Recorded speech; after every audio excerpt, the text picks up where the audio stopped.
From bureaus worldwide, this is FSN. Thanks very much, Ollie. What a fantastic Tuesday it's been. Incredibly warm again, like it was yesterday. Temperatures around 20 degrees in Manchester today. Nicky Campbell outdid himself on BBC Radio 5 Live this morning, having a mini meltdown, declaring that this is not good, Mother Nature is on the run. What a load of bollocks, eh? Welcome back to the most listened to independent radio show in Europe. It's your Richie Allen Show. Asher, if you can't have the crack, lads, as they say. Welcome to the show, by the way. How you doing? It's the Richie Allen Show. Broadcasting live on richieallen.co.uk and multiple platforms around the world. And now, here's your host, Richie Allen. You should have heard Nicky Campbell. If I ever wanted the Blue Fairy to grant me a wish, it was this morning. I wanted to be his co-presenter. I would have hammered him.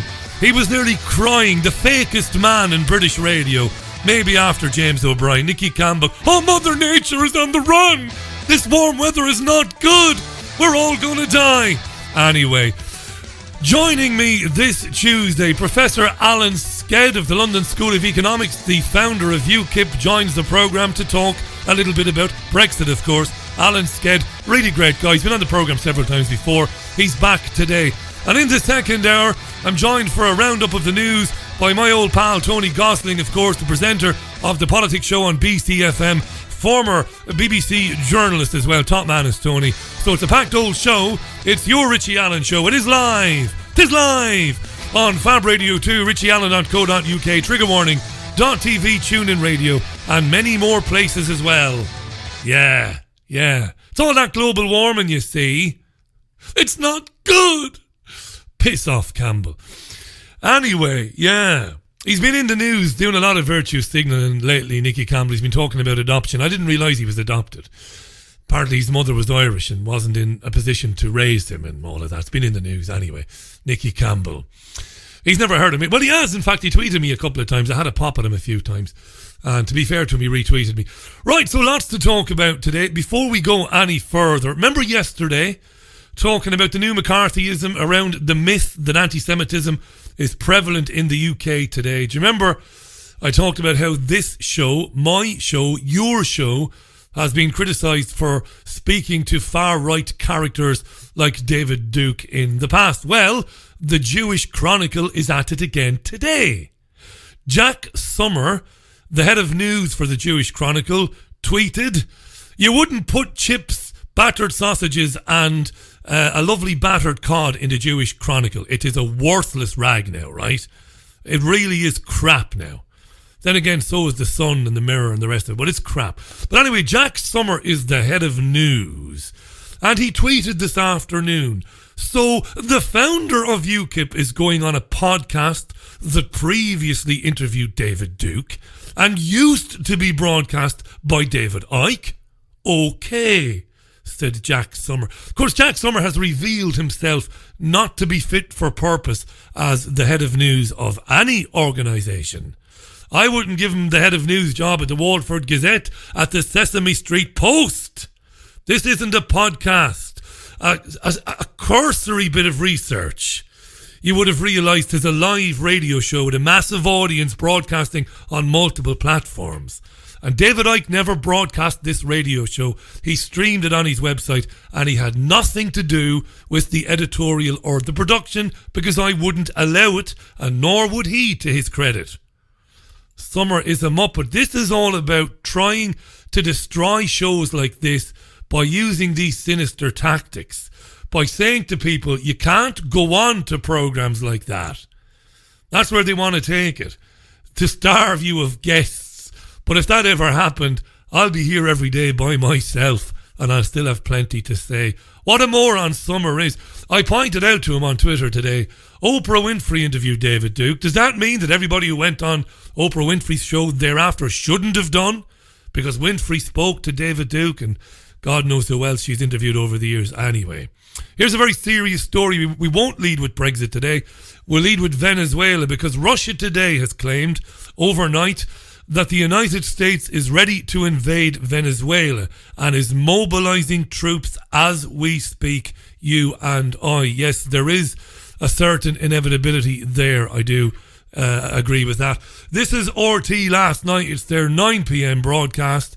Have a listen. They talk about troops, special forces. This is serious stuff. Russia's Security Council has warned that the US is getting ready to intervene in Venezuela and topple embattled President Nicolas Maduro. Up to now, Washington has only thrown its support behind self-declared President Juan Guaido, slapping sanctions on officials in Maduro's government as well. It's also urged other Western nations to back the removal of the democratically elected president from power. Well, the Secretary of the Russian Security Council now says that US troop movements to Colombia and Puerto Rico are precursors to a military invasion. Other facts clearly indicate that the Pentagon is strengthening its troops in the region to oust legally elected President Maduro. The Venezuelan people understand this well, hence their reaction, their refusal to accept the goods from the aggressor country and support their president. Well, the Security Council also added that the humanitarian crisis which Washington claims is plaguing Venezuela is a consequence of American sanctions and embargoes and is being used as a tool to involve itself in Venezuelan domestic affairs. The warnings from Russia come shortly after President Maduro called out the US for preparing to wage a war over Venezuela's vast oil resources. Now, he believes Washington is stirring discontent in his country. The United States wants Venezuela's oil, and they're willing to go to war for that oil. They're trying to fabricate a crisis to justify political escalation and a military intervention in Venezuela. Yeah, so the Russian even Security Council saying that their intelligence shows that the US are basically mobilizing troops and weapons and the tactical things they'll need for a full-scale invasion of Venezuela. Am I saying that you have to take everything the Russian Security Council says at face value? Of course not, but it makes perfect sense. This is what the Zionist neocon lunatics in Washington want. And puppet Trump, the glove puppet Donald Trump, of course. I mean, what do Trump's moronic supporters and fans with their ridiculous MAGA T-shirts and hats, although they can wear what they want? Surely it must be dawning on them now that, like everybody else in history, they've been duped. That Trump is nothing more than a puppet, and he'll quite happily go along with the warmongering and the murdering and the bombing and the destruction without batting an eyelid. Anyway, we'll be talking more about that this week, and no doubt in coming weeks, the appalling Venezuelan, the plans for Venezuela. We'll talk more about that. We might get into some of it with Tony Gosling. Brexit then. Theresa May, the UK Prime Minister, has promised MPs a vote on delaying the UK's departure from the EU and a vote on ruling out a no-deal Brexit if they reject her deal next month, which is likely. Theresa May said this to MPs today. There has been a threat of a revolt by Remain supporting ministers. Basically, what's happened is Remainers in the Conservative Party have gone to Theresa May and said, we are a large number and we will quit the party unless you do what we tell you. May promised MPs a meaningful vote on her Brexit deal by the 12th of March. Very dramatic was the coverage of this afternoon. Kay Burley. Very good afternoon, all of that to come. Let's start with Theresa May, should we? She made a dramatic U-turn on Brexit this afternoon, telling MPs that they will get to vote on whether to rule out no deal and whether to delay Brexit if they reject her plan next month. Mrs May will put her withdrawal agreement to the Commons by the 12th of March. If it fails, MPs will be offered two separate votes. The first on a no-deal Brexit, the second on whether to request an extension to Article 50, delay the UK's departure beyond the 29th of March. It all means that Mrs May's position has effectively changed from my deal or no deal to my deal or delay. Yeah, and you can hear Theresa May and Jeremy Corbyn very briefly here now, I think. Can we hear them? Let me be clear. I do not want to see Article 50 extended. Our absolute focus should be on working to get a deal and leaving on the 29th of March. An extension beyond the end of June would mean the UK taking part in the European Parliament elections. What kind of message would that send to the more than 17 million people who voted to leave the EU nearly 3 years ago now? An extension cannot take no deal off the table. The only way to do that is to revoke Article 50, which I shall not do, or agree a deal. And Jeremy Corbyn. The real-life consequences of the Prime Minister's cynical tactics are being felt across the country. Factories relocating abroad, jobs being lost, investment being cancelled, thousands of workers at sites across Britain's towns and cities are hearing rumours and fearing for the worst. The responsibility for this lies exclusively with the Prime Minister and her government's shambolic handling of Brexit. And Beth Rigby is a deputy political editor with Sky News, and this is Rigby summing up what happened today. Make no mistake about this. The Prime Minister really didn't want to move to this point. As one person familiar with some of the discussions overnight said to me, the Prime Minister was dragged kicking and screaming to that statement where she said she would be prepared to extend Article 50. And do we really think that Theresa May was dragged kicking and screaming? Theresa May is a Europhile after all. She believes to her bone marrow that the UK should be in the European Union. May's just acting reluctant. She doesn't really care, does she? Anyway. And delay Brexit if that's what MPs want. And I think the big takeaway for me from that statement is she has now officially moved from it's my deal or no deal to it's my deal or a delay to Brexit. Because while she has kept an option of no deal on the table in terms of a vote in Parliament, as you were talking about, Parliament will reject that. They will reject a no-deal Brexit. Her MPs know that. Her Brexiteers know that. Her cabinet know that. She knows that. And so now the focus again is on can she get her deal through Parliament, and if not, Brexit will be delayed. I think that's where we have landed. Yeah, it's where we've landed, and of course the Labour Party has broken the manifesto pledge from the recent election, the most recent election, of course, last year's election.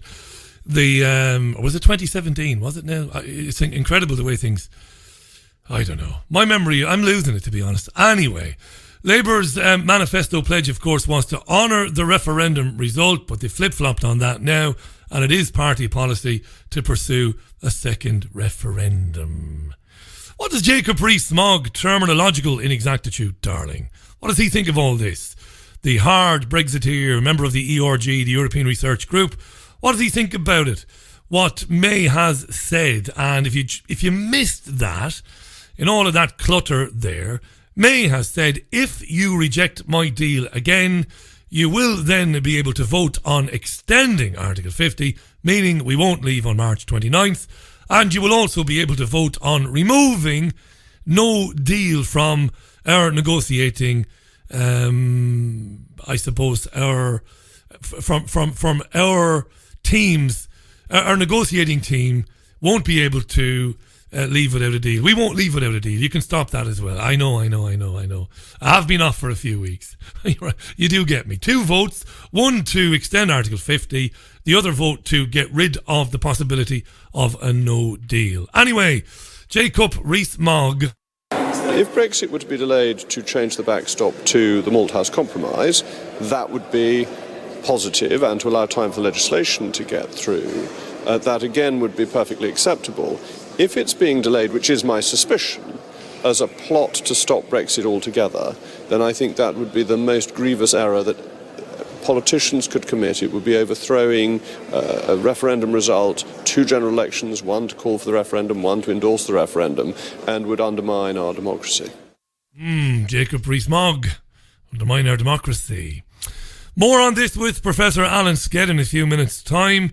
Facebook has taken down the page of Tommy Robinson. This is Stephen Yaxley Lennon, whatever his name is. And according to the BBC today, he was deemed by Facebook to have been engaged in organised hate. These are amazing terms they've begun to come up with, these terms. organised hate. Facebook said in a blog post that a number of posts on Robinson's page had violated the social network's community standards. It said it hadn't taken the decision to take his page away lightly, but he would not be allowed back. So even if Tommy changes his ways, whatever that means, he won't be coming back. Here's a direct quote.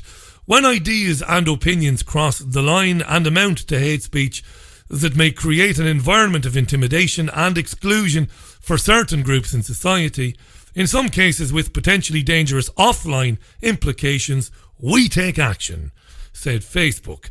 The post went on to say Robinson's page has repeatedly broken these standards, posting material that uses dehumanising language and calls for violence targeted at Muslims.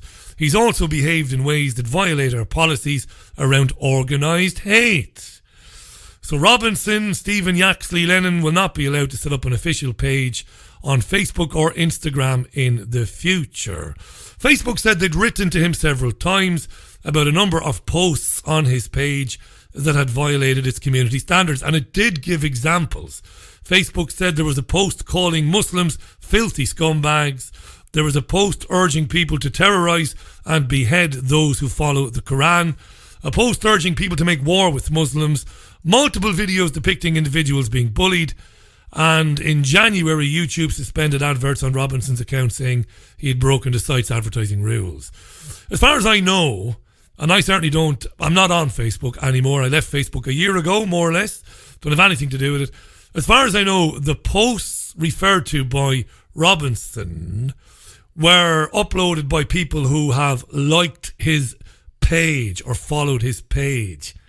I don't imagine he's put a post out calling Muslims filthy scumbags. I know that's what he thinks, Robinson, of course, but Robinson is too clever to put that on Facebook. I'm guessing it's some of his moronic supporters that have put those things on Facebook.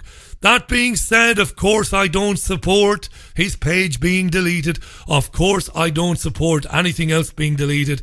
I am I'm as committed to Voltaire's sentiment today as I ever was. I don't care how ignorant, how uninformed and how foolish people like Tommy Robinson are. I will defend their right to say what it is they want to say. And I don't support the deletion of his Facebook page. Vile little thug, even though he is. These are strange times. Everybody has been kettled and corralled onto Facebook and to Twitter and to YouTube. And it's very easy now for the powers that be to decide what's okay and what isn't okay, what you can see and what you can't see. And that's what's going on there. That being said, Tommy Robinson has never been any threat to the establishment. He's never exposed anything. He's just a yob with a big mouth. I've got the big mouth. I've never been a yob. Anyway, 21 minutes past the hour. Shall we have a tune? I think we shall have a tune. Amy Winehouse today. Amy Winehouse on the Richie Allen Show. The time is coming up for 24 minutes past the hour. Welcome to the show if you're just joining it. Lots of tweets. I will read them after we've had a good chat with our first guest today. He's no stranger to you. He's been on the programme several times before. He's a former professor. Well, he is a professor emeritus of international history at the London School of Economics. He famously founded the United Kingdom Independence Party, and he's a very interesting and very worthwhile his opinions on Brexit and on the economy and on the future relationship with the European Union. We're going to get into that, some of that today with our guest. We'll welcome him back. He's Professor Alan Sked. He's in Scotland. Alan, thanks for coming back on. How are you? Well, I'm just recovering from a bad flu, but I'm still alive, yes. Well, thanks for coming on. Yeah, both of us have been unwell of late. You're in Scotland. Are you recovering up there? Is it nice there today? I'm recovering, yes. I have a little house in the Scottish Highlands, so I'm up here and just resting, I think. Fantastic. Before we talk about today's business in Westminster, when I was away, you did a piece for The Guardian where you said that UKIP is such a joke now that it basically should disappear. What's happened to the UK Independence Party? I don't know. It's very odd. I mean, among all the hubble and the noise, its voice is never heard. I don't know why. There's been no statements that I've read in the press, or I've seen no spokesman on television giving the UKIP point of view, which would be that what's happening is an abomination and that they're betraying the people. But complete silence. They just seem to have disappeared. At one stage, 2 or 3 weeks ago, there's a controversy about Gerald Batten, the leader, trying to make over the party to Tommy Robinson. That blew up, and then since then, there's been no follow-up on that. And it's almost as if UKIP has committed suicide and died. I mean, I don't understand. It may be, I know the media, the BBC and the television media are very biased, and they don't allow the voice of no deal to be heard in any of the discussions on Newsnight or the news programs that we commonly watch. I simply don't know what's happened to UKIP. It's almost as if it's disappeared without a trace. Were you particularly disturbed by the kind of bromance? I hate these bloody terms, bromance, but anyway, this bromance between Gerard Batten and Tommy Robinson. Now, I've just been speaking about Robinson. I'm an advocate for free speech for everybody, even those I most vehemently disagree with. I don't like Tommy Robinson or a lot of what he has to say, but I wouldn't ban him from speaking. I wouldn't delete his Facebook pages or any of that nonsense. But him and Batten kind of cozying up to him, how did you feel about that, Alan? Well, I thought it was a bit odd. I don't really know very much about Tommy Robinson. He's a kind of fringe figure. And I know he's commonly regarded as an extremist because of his finding of the English Defence League and what have you. Batten, I think, seems to be very anti-Islamic, and he's described Islam as a death cult. And I think he and Robinson have become concerned with obviously it is a very concerning matter, the grooming of young girls by Pakistani men in the north, and they've made a big issue out of that. But they seem to have done that to the exclusion of everything else. I mean, I don't hear anything from UKIP about Europe. No, it is. It's a strange time, I suppose, for the party. We'll move away from talking about UKIP. Theresa May said today, as you know, of course, you've been following this closer than anybody, that if in March her deal is rejected again, which is likely, that she will offer votes to Parliament on suspending Article 50 and then a vote on basically eliminating the prospect of a no deal. Is this about where you expected we'd be? Was it always going this way, Alan? To a certain extent, yes. The real problem is that the majority of MPs have never accepted the referendum result. The people voted no by actually quite a respectable majority, and it was the largest democratic vote in British history, of 17.4 million people voting to take us out.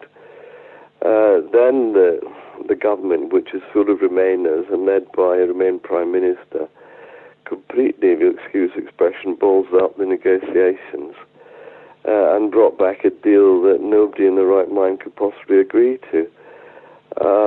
Now, since that looks as if it's going to fail again, she can't get the necessary amendments from the EU that she thinks would get it through. The Remain majority in the cabinet are forcing her to say that, well, if it fails,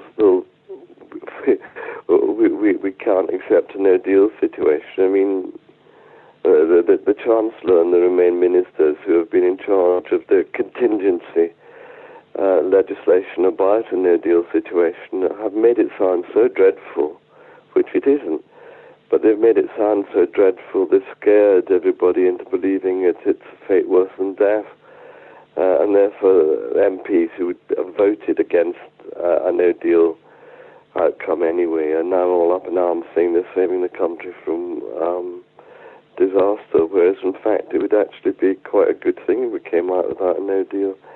And now they're talking about extending Article 50. Well, once you're into that game, you can extend it ad infinitum, and you never leave. I can't believe everyone's fed up. It's taken so long already. And now these MPs who don't want us to come out want to extend the negotiations until we're all so fed up with it, will agree to stay in. How much of that has been a deliberate policy on the part of the European Union, this running it down and obfuscating and behaving in a very difficult way, especially when David Davis was Brexit Secretary? How much of this is kind of age-old EU policy? Get it right down to the wire, scare everybody about the prospect of leaving with no deal, and then eventually the UK blinks and kind of caves in. It seems to have been the European Union tactic all along, Alan. I think so. The EU tradition is that if people vote against it, then they're forced to change their mind. I mean, when Denmark and Ireland voted against various treaties and referenda, they were told to vote again until they voted yes, which is what happened when the French voted against the 2005 constitutional treaty. They merely renamed it the Lisbon Treaty, and instead of going to a second referendum in France, they rammed it through the French Parliament with the elite there voting for it.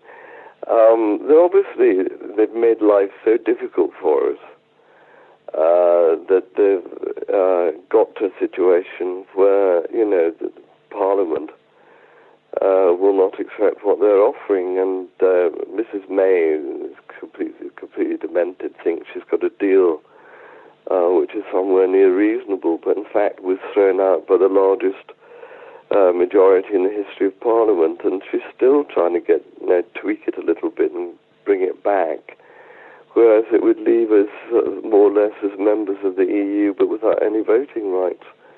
And now the Labour Party wants to do the dirty on the majority of the people. It's betraying its voters, especially in the north.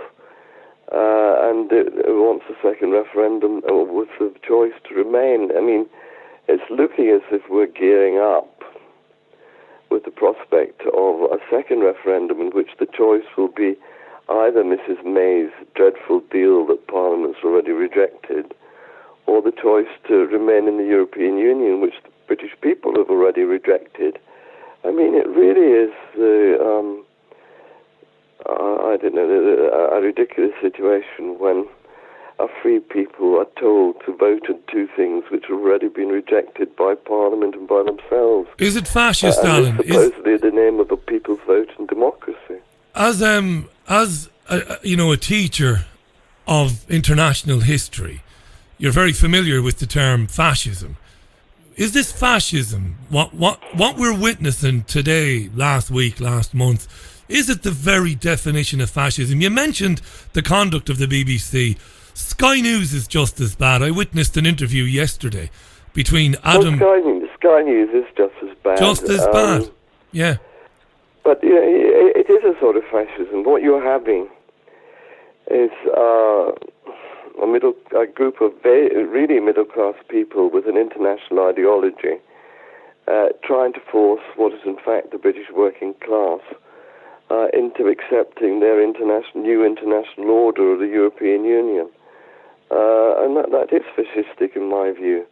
Ordinary people, most of the ordinary people who just didn't want any part of this, are being told by a middle-class international elite which has taken over the Labour Party and which has forced Corbyn into line because his party will split otherwise. This international middle-class elite with its supranational ideology of European Union wants to tell the working class that their vote doesn't count for anything, and they have to fall into line, and they have to do what their betters expect of them. What can be done about it? I get this all the time from people who are sick to their stomachs at what's happening, and they have this feeling in the pit of their bellies that they know that we're never going to leave. I said after the referendum result back in June 2016, 2.5 years ago, I said, look, we'll never leave. I'm an Irishman. I've witnessed it in my own country. We won't be allowed to leave. And people are devastated by what they're witnessing. And they're saying, what is it that we can do? I mean, what else can they do? I mean, take to the streets. number of things they can do. First of all, they can stop voting for the major parties. I don't know how anybody can vote for the Tory, Labour, Lib Dem parties after this. I mean, they just form part of what Donald Trump calls the swamp, and it has to be drained, and people have to stop voting for the parties who have betrayed the vote. That means other parties will have to take over. And if this isn't happening, and if there's resistance allowing this to happen democratically, then, I fear there'll be civil unrest, as in France. There'll be a yellow vest movement or something like it.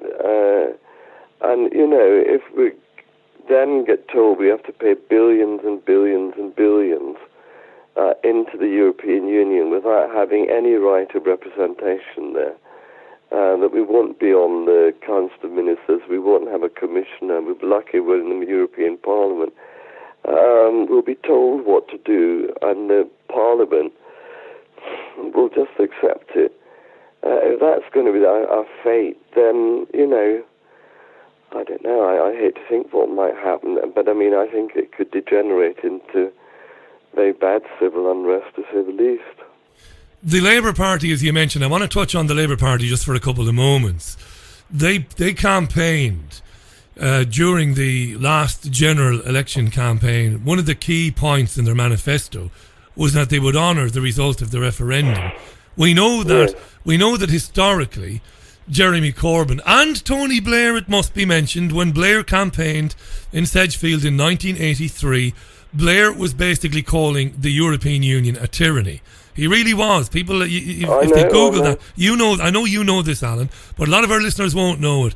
And here's Corbyn now bowing down, a complete flip-flop, and saying, yeah, we're all up for a second referendum now. Were you surprised by that, given Corbyn's, again, historic scepticism about the EU? Well, Corbyn is terrified that he's going to preside over the fatal splitting of the Labour Party. It's already started. If he hadn't gone and said he was in favour of an option of a second referendum, probably he would have lost another 30 or 40 MPs to the TIG, the independent group. And that would be the beginning of the end of Labour. I think this is the beginning of the end of Labour anyway, because the working class will know that Corbyn and the Labour leadership have betrayed it, and even those Barry Gardiner and others who were supposedly real Brexiteers are now using the excuse to scare story of no deal being so disastrous that they have to go for a second referendum. It's ludicrous. We haven't implemented the first referendum yet, and yet they're now talking about a second one. And it's going to be such a rigged referendum if it happens, because the option of getting out of the EU again will be off the table. There'll be a referendum between May's deal and remaining as a member of the European Union. Well, May's deal is probably even worse than remaining as a member of the European Union. Yeah. So, Alan, let me jump back in. In the interest of balance, and sadly we don't have any balance today, but some of my listeners might say, okay, the presenter is the presenter, as in myself, is somebody who wants to leave the European Union, and he's interviewing Alan Sked, Professor Alan Sked, who is a very well-known Eurosceptic. So no, you're okay, Alan, don't worry about it. So in the interest of balance, Remainers might say, listening to this, look, a lot of businesses from different sectors of the business community, small businesses, middle-sized and large businesses, they're absolutely convinced that leaving the European Union is terrible, and that leaving it without a deal is terrible, and that it's going to have a serious impact on their ability to conduct business, and that's going to have an impact on employment in the UK. Why are they wrong? Why are businesses wrong to say we should be really scared of a no deal? Well, first of all, 96% of British companies don't trade with the EU at all. The vast majority of British businesses aren't involved in EU trade. those which are involved in the EU trade have already had 2.5 years in which to make contingency plans. If they're that bloody clever, they should have made them by now. Also, the governments of the EU countries and the British government have come up with a huge number of detailed contingency plans. And, if we go out without no deal, there should be very little trouble at all. The head of customs is saying that they'll just wave lorries through. The head of customs in Calais is saying that there's going to be no problem. It's going to be just the same number of lorries. Everything's going to be done electronically. There isn't going to be an army of little people with clipboards checking goods. It doesn't work like that. It takes about 5 seconds to get a lorry through the customs post at Calais. The whole thing has been heightened up by Remain propaganda. The same way that when the referendum was held, we was told that 800,000 people would lose their jobs the next day. That's right. House prices would crash. The GDP would fall by 5%. In fact, we're growing much. Since the referendum, we've done better than the European Union. The European Union is heading for a big recession, maybe for a final implosion. The British economy is doing better than the European one and better than the German one. The European Union, I believe, and again, sadly we don't have any balance because I can't get Remainers to come on the programme. It's a strange thing, but I can't get them to come on. To me, it looks obvious that because of the trade deficit, the European Union should be fairly nervous about a no-deal Brexit. And by taking that out of the hands of British negotiators, it's a suicidal move. I know you go along with this. Can you help me finally? And thanks for coming on today. I know you're still not 100%, Alan, so thanks for coming back. Why is it that, is it true, and how easy is it to demonstrate that the EU itself really, really, really fears the UK leaving with no deal? Well, if it left with no deal, the Germans are saying they would lose at least 100,000 jobs in the car industry. The trouble is, no deal, if it comes, will probably coincide or may coincide with Donald Trump putting 25% tariffs on German cars. The Chinese market for German cars has collapsed. And the huge debts that are building up in Europe. Europe is a mountain of debt to worry about. All of that is causing trouble and will cause trouble in the bond markets. And the world is about probably to enter a recession. And any kind of further recession, Europe's already in recession. Germany's more or less in recession. Italy is in recession. France is on the verge of recession. Manufacturing production in Europe is plummeting. And, it's all on a nice edge in the EU. And I expect the Eurozone economy to be in a financial crisis sometime in the course of this year. And you've been, to be fair to you, historically, you've been pretty accurate in predicting those macro and microeconomic trends and global economic trends. Disappointed today, I think. I'm not surprised. It's how I saw things going all along. I'm going to give you the final word, Alan, but I don't see any way out of it. I know you said people should support those parties that are committed to delivering the referendum result. They should support independent and smaller parties. I don't know how much of a difference that will make. I think we're just going the way of Ireland and Denmark and France, although it's been a much more long, drawn-out process. Do you want to give us a little bit of optimism before we part company today? Well, we still haven't repealed Article 50. We still haven't extended it. Legally, we're still due to leave the European Union on the 29th of March. If they want to extend the period, then they have to get the permission of the European Union. I suppose they would give it, but I don't think they're very happy with us being, there for a few months, because once we're past May, then Britain has to organise elections to the European Parliament. I don't think they want that. On the other hand, supposing we extend Article 50, the question is what for? Yeah. I mean, is she going to go back and try for more tweaks to the backstop? I mean, what is the purpose of extending Article 50? What will we be negotiating about for the next 3 months, 6 months, 9 months, or a year?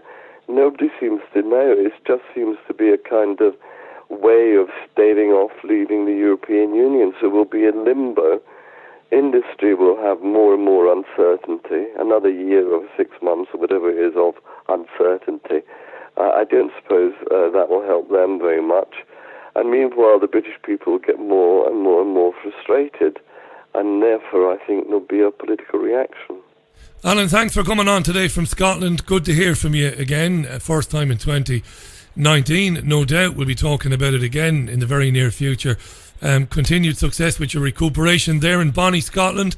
And thanks for your time, Alan. Always love having you on. Thank you. Thanks for having me. Thank you very much. Bye. It's a pleasure. Bye. Bye for now, Alan. Professor Alan Sked, Professor Emeritus at London School of Economics, the man who founded the United Kingdom Independence Party, as you heard there, live from Scotland. Yeah. He made a good point about the Labour Party. The Labour Party enjoys an enormous amount of support in the north of England. Of course, in traditional working class communities, trade unionist communities, of course it does. And many of these constituencies voted to leave the European Union because working class folks and trade unionists, I don't mean trade union leaders, but members of trade unions, know what membership of the European Union has done to the United Kingdom. You know, the negative impact the EU has had on the UK over the last 40 plus years. And they voted in great numbers to leave. And what Labour is doing, he said, Alan Sked said Corbyn is playing a game. You know, it's a game of trying to appease these Remainers in his own party and on his own shadow front bench and Remainers in the parliamentary party, I should say. But at the same time, it's a very risky manoeuvre. The Labour Party could be wiped out in the next general election for pursuing this policy of a second referendum. Loads of tweets on this, so I'll read some of them now. Faisal tweets that there's nothing strange about not being able to get Remainers on the programme. They are fundamentally against free speech and democratic principles, and they know that the tyrannical EU will get its way. They can just sit back and take it easy. Hashtag Remain treason. Faisal there. Obviously a lot of our listeners would echo that sentiment there. Cartoon Drunk tweets, Richie, the good news and bad news is the light at the end of the tunnel has been permanently switched off. That's the bad news. The good news is I'm wearing a clean pair of boxers today. That's it. I've always expressed my opinion in that I hope that the more tyranny reigns, the more inevitably people will wake up to it. I don't get too despondent about this sort of thing because it's what I expect to happen. I know what it is that is going to happen. I get a lot of things wrong, of course. What I mean is, on decisions like this, you know that they're never going to allow the UK to leave the European Union. And you just hope, in your heart of hearts, that more people will wake up to it and understand that there isn't any such thing as democracy. They are not represented by their local MPs, by their councillors, by their assemblymen and women at all different levels. The elected folks of the various bodies, governments and councils of the country have not gotten to where they are to look after Muggins here and you and to do things that benefit people. No, they're not. They are elected to serve the needs and the desires of tyrants. Nameless and faceless tyrants. That is what they do. Some of them are aware of it. Many of them are not. Most of them are just greedy, grubby little bastards that are in it for the money and they don't see the bigger picture. The bigger picture is there is no such thing as democracy because he or she that controls the money supply controls the world and they don't give an arse who's in power, whether it's the left, the right, the far right, centrist parties, they couldn't care less.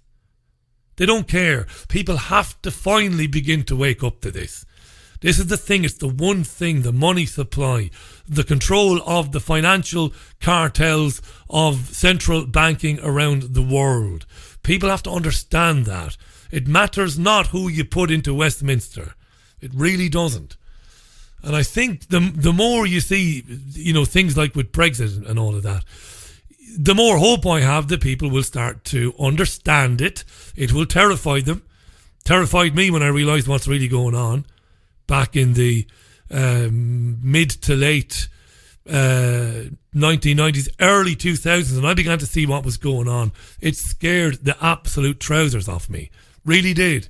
When I saw how evil and how malevolent it is and how a tiny cartel is running everything and how easy it is for them to do that. You know? How easy it is for them to orchestrate events and manipulate events.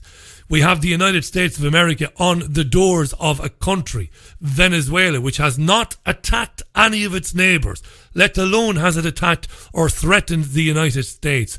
But the neocon Zionist nutcases are ready to lay waste to Venezuela. Now, when Donald Trump was elected president of the United States, you see, and I'm talking now to the red-necked, spiky-haired fucking goons that go around wearing MAGA hats and fooling themselves and lying to themselves that Donald has drained the swamp and that Donald has gone after all the paedophiles. No! When he campaigned for election, he swore that he would end US interventionism. He swore the days of the United States acting as the world's policeman were over. Wake up to it. The same lie that was told by Bill Clinton. The same lies that were told by Obama. And the same lies told by W and all the rest of them. When you voted for Donald Trump, you didn't give him a mandate to go and blow Venezuela off the fucking map. It never entered your head. It was never discussed. Hey, listen, vote for me and I'll go to Venezuela. Kill a few 100,000 people. That wasn't discussed. That wasn't in the manifesto. When are they going to wake up to it? Right?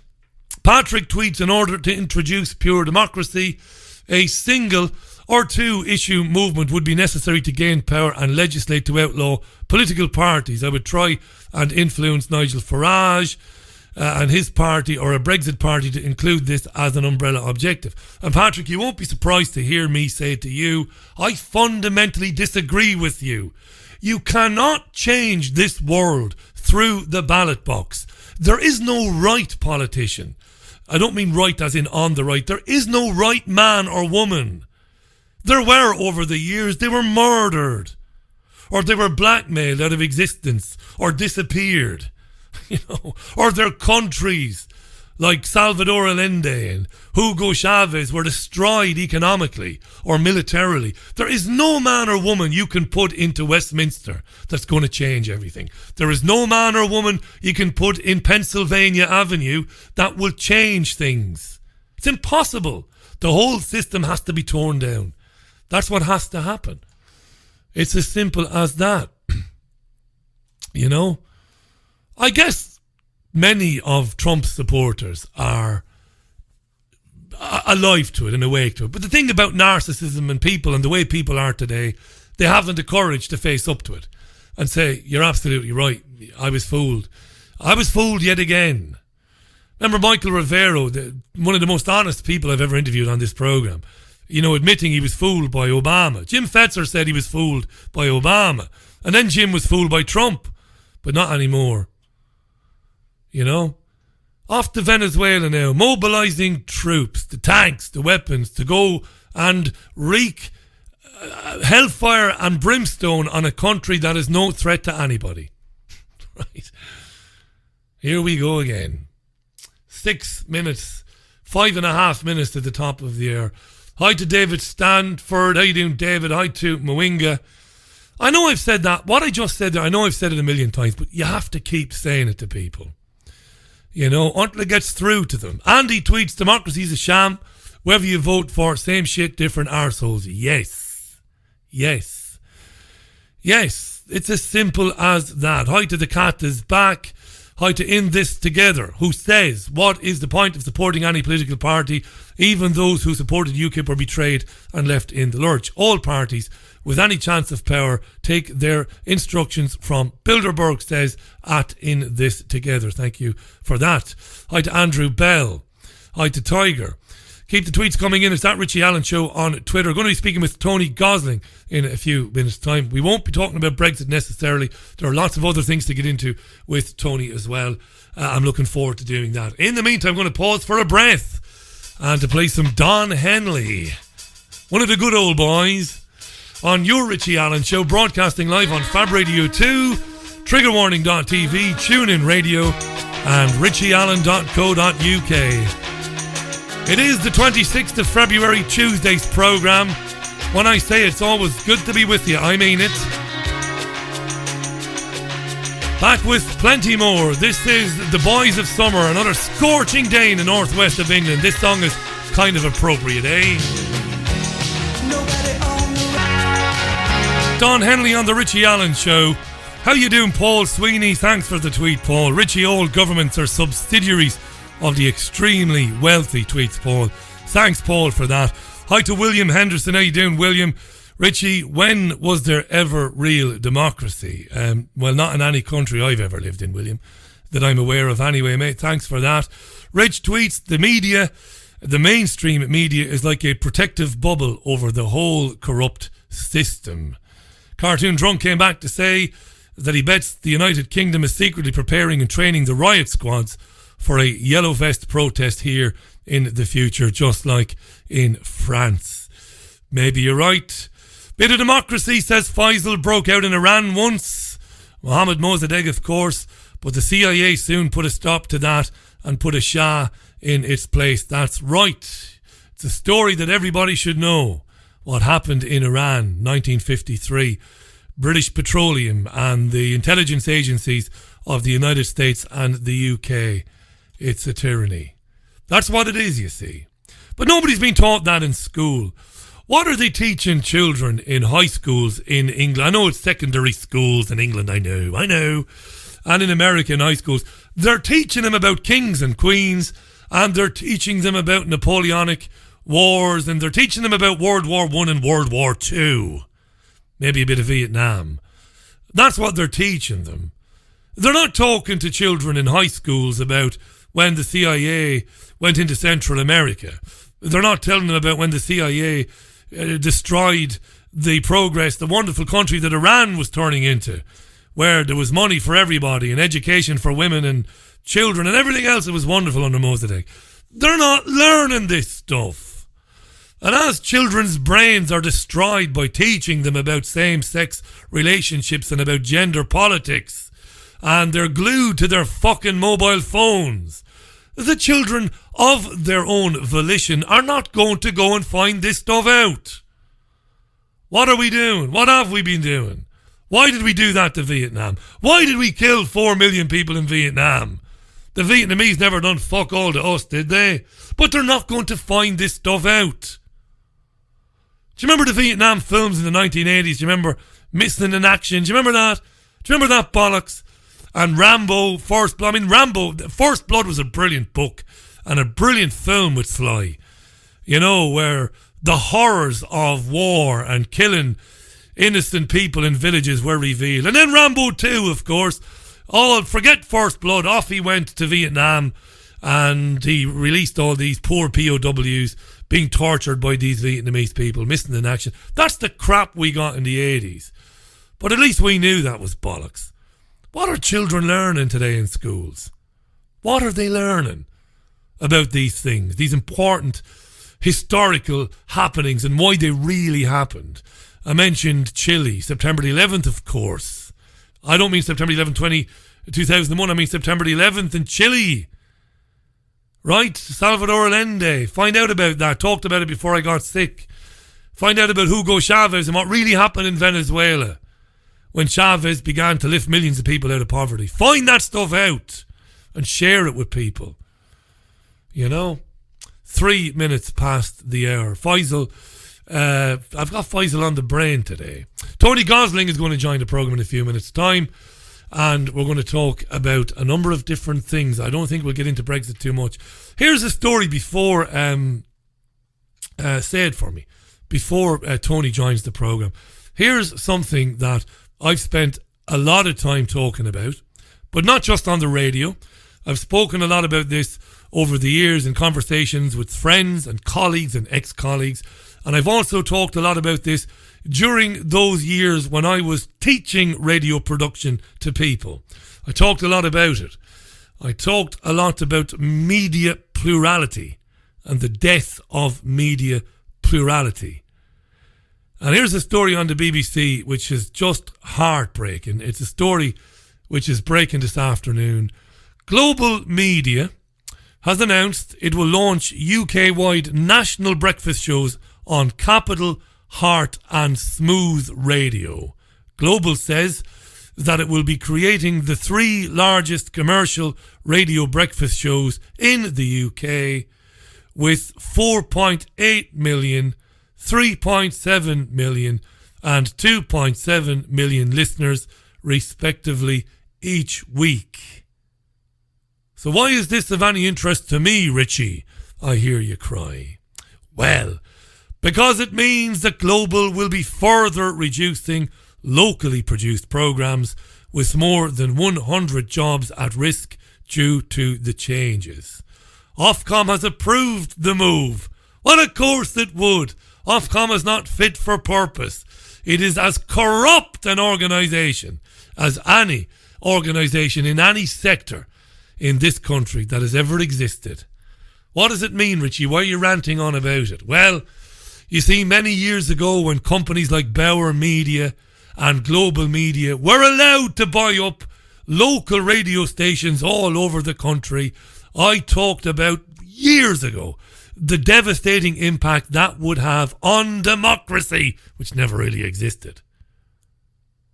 But on the news, on independent reporting, I said it's going to be a disaster when you allow 1 or 2 companies buy up all the radio stations around the country. You see, back in the day, your local radio station was usually owned by a businessman or a businesswoman with connections to the town or the village or the community or whatever.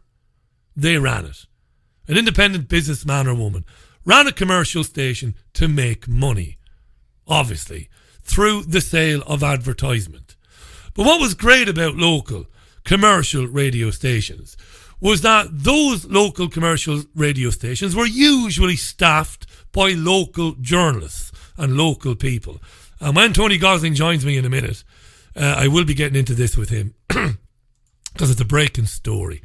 So your local radio station, owned by a local businessman or woman, was staffed with local producers, local presenters, local journalists, investigating stories, talking about things of importance and of interest to people in their community. And what did you get, dear listener, back then? What did you get? Amazingly, you got a diverse and wide range of opinions and views. That's kind of ironic now because diverse has become a dirty word. Because elitists and globalists want to push diversity on people now, force it down their fucking throats. Whereas years ago, you naturally got diversity. You got opinions from everywhere. You had mid-morning talk radio programmes where local people could phone in and say anything. And you had different presenters with different points of view. But that all ended when Global and Bauer, in England particularly, were allowed to buy up all the local radio stations. And this decision today by Ofcom to allow Global to basically get rid of dozens and dozens of radio programmes and corral people or direct people towards 3 national breakfast radio shows, which will be fucking garbage now. I mean, they will be garbage.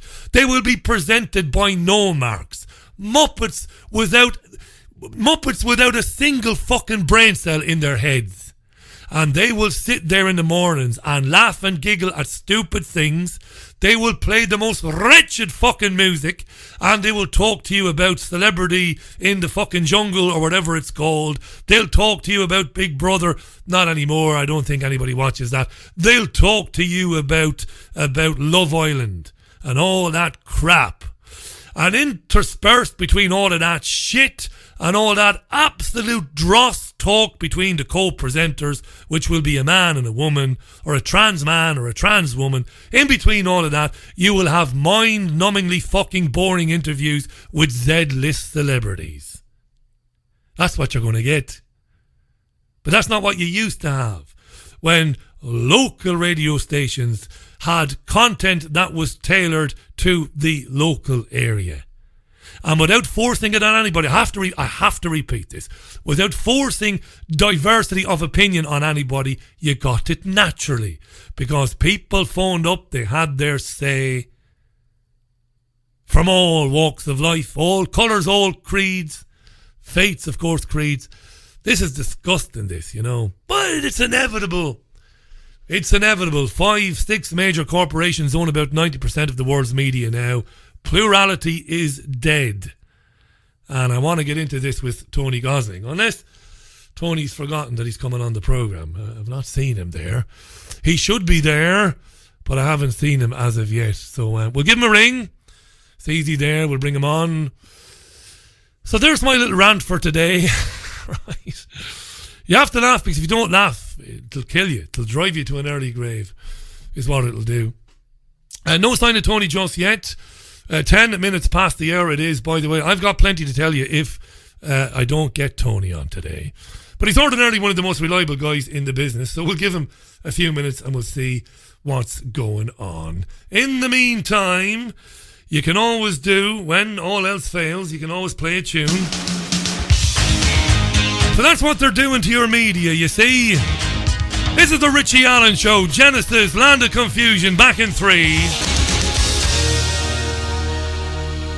Right, welcome back. No sign of Tony Gosling there. I did tell you earlier on, there's a lot to get into with Tony. In my absence, I hadn't realised, but Ofcom, which is the media regulatory authority here in the UK. Ofcom is an abbreviation of the Official Communications Act. It regulates media, broadcast media in the UK. The media, print media, broadcast media. Broadcast media, yeah, predominantly. Anyway, what's happened in the last few weeks, I wasn't aware of it, but Ofcom has launched an investigation and has been investigating Tony Gosling's programme, which is broadcast on BCfm in Bristol.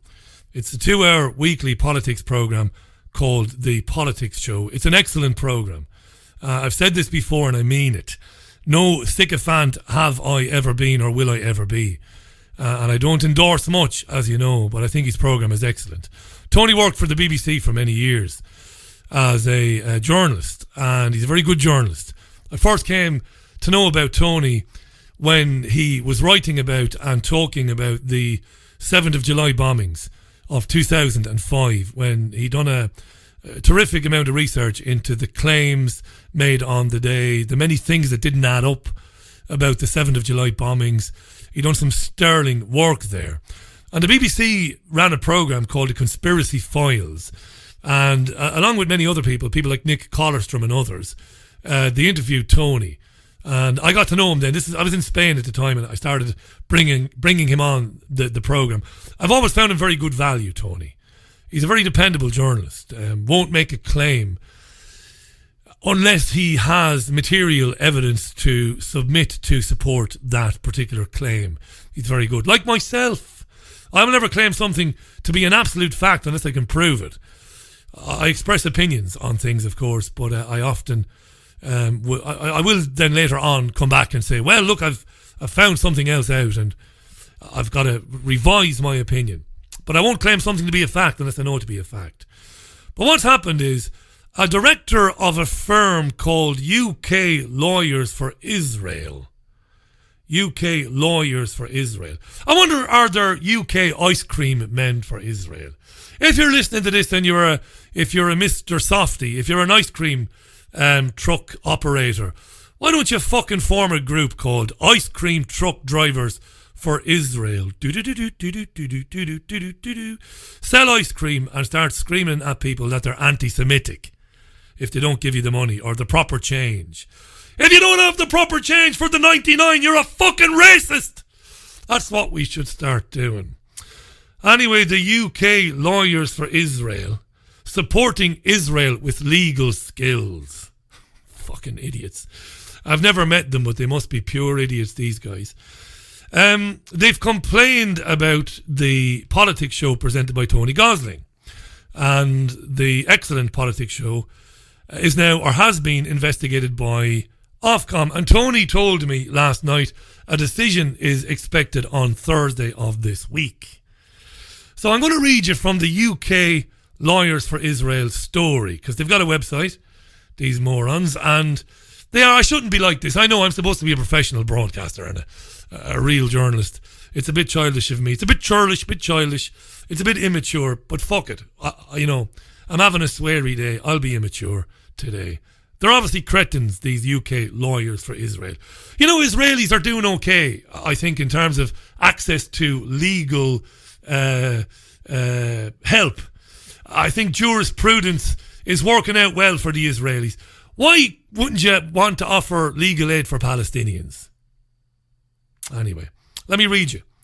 Ofcom has launched an investigation into a Bristol radio politics programme following a submission by a UK Lawyers for Israel director that the politics show was being used for the propagation of conspiracy theories and extremist views. Bristol Community FM BCfm has a 2-hour weekly politics show hosted by Tony Gosling. A typical programme on the 23rd of November last year included the following allegations. Allegation 1, that the Manchester Arena bombing was carried out by MI5 in league with the Rothschild family. Let me just address that.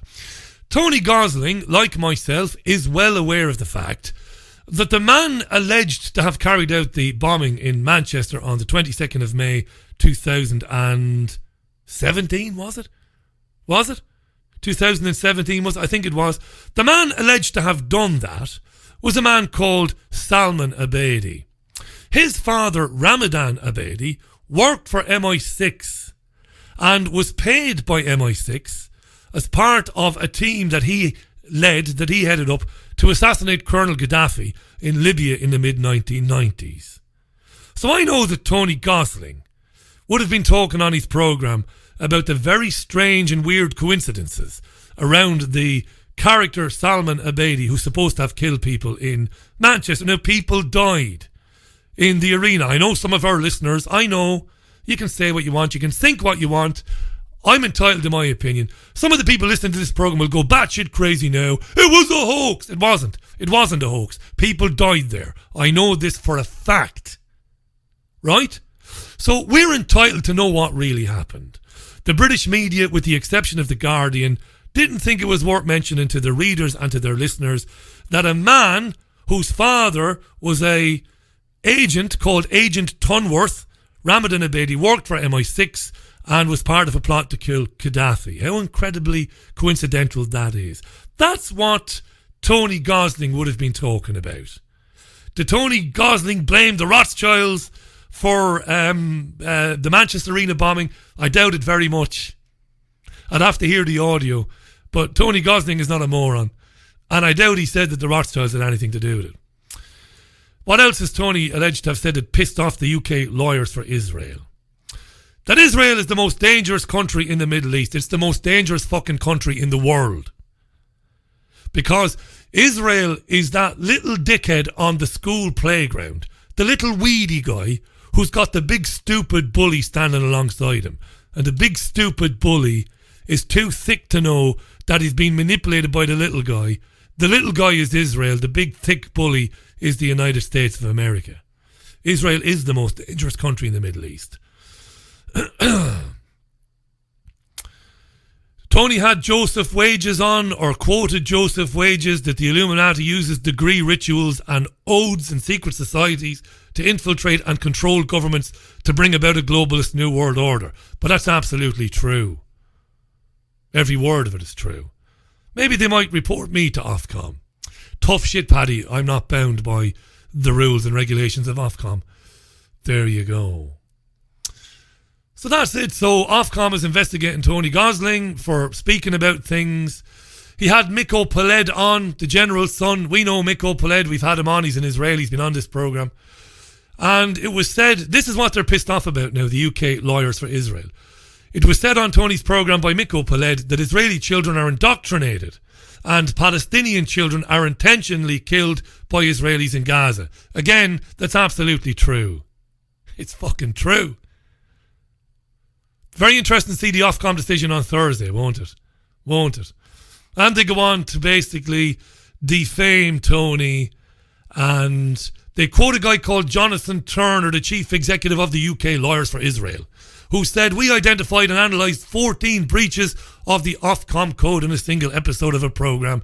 This must be a cause for alarm. Ofcom should ensure that an extremist is not permitted a platform to spread his message of conspiracy and hate." No extremist is Tony Gosling. He's an excellent journalist who's doing his job. He's asking questions, very pertinent questions. He's introducing men like Miko Peled, who've got things that we should be hearing.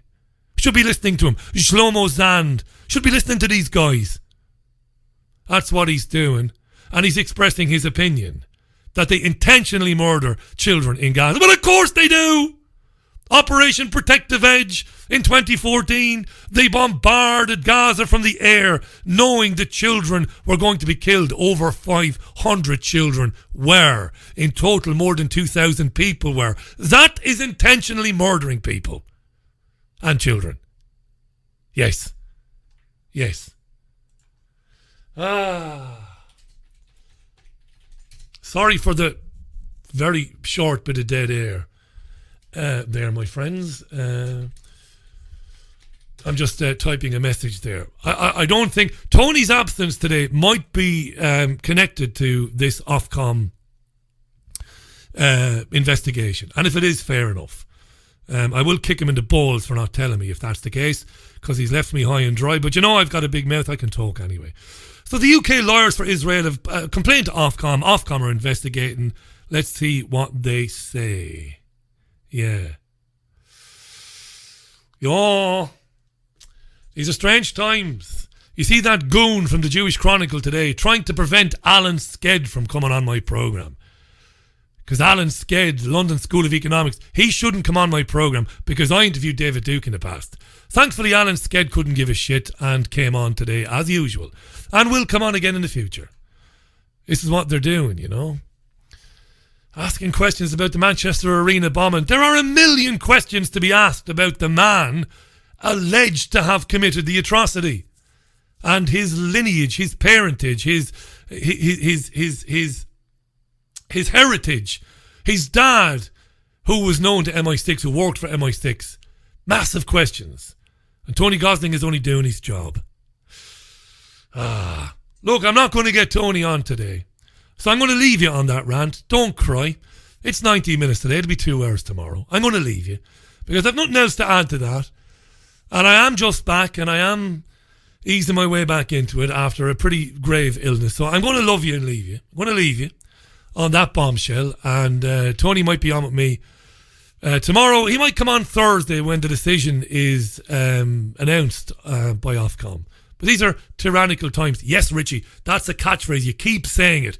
You keep repeating yourself, Richie. Something you admonish other broadcasters for doing. Yes, I fucking do. But I'm going to keep repeating it. It is a tyranny that a bunch of arsehole lawyers can demand that a programme is blocked or banned because they don't like what the presenter is saying. How about go on the programme with him and take him on? I say it every week to Zionists. I'll treat you with respect. I'll treat you with compassion. I'll treat you like a mate that I'm having a beer with. I won't insult you. I won't mock you. I'll give you plenty of time to speak and to say your piece. Rather than hide on Twitter like the motherless fucking cowards you are, come on the programme and debate me like a man. Be a man! Grow a pair of balls and be a man. That's it for the programme today.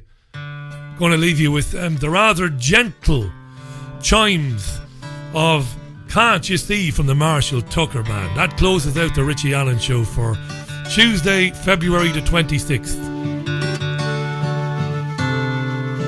Thanks for listening. Thanks to Alan Sked. Sorry we didn't get to hear from Tony Gosling. I don't know where he is. I'll figure it out and we'll get him back on again real soon. See you tomorrow then, 5 o'clock usual time. Programme will be on Podomatic. It'll be on YouTube soon and everywhere else as well. Back tomorrow. Look after yourselves and one another.